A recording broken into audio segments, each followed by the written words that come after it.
Pirms pusotra gada Tomam radās spēja uzzināt informāciju no daudz augstākiem debesu plāniem, nekā mēs šeit esam pieraduši uz Zemes. No sākuma tas bija nekontrolēti gāzās un gāzās tā informācija. Pēc tam radās spēja to visu ierobežot. Tom, kā tas ir, kā tu vari uzzināt un dzirdēt un redzēt vairāk nekā mēs ar prātu? Vairāk man nāk informācija. Es arī redzu dažreiz automātiski, pateikt, absorbējās manā galvā tas, kas nāk, to es tālāk varu nodot. Kā tu praktiski to izdari? Piemēram, tagad mēs runājam, un tu runā no sava prāta, analizējot to, ko tu zini.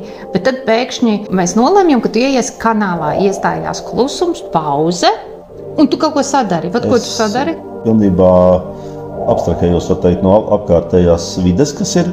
Tas, ka es kaut ko dzirdu, netraucē.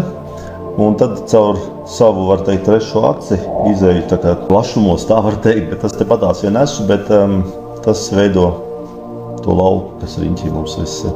Un tad es tev uzdodu jautājumu, un tā atbilde vienkārši nāk. Vienkārši automāti nāk vai parādās, jā. Jā, un interesantākais ir tas, ka var absolūti atšķirt, vai viņš runā no prāta vai no šī lauka.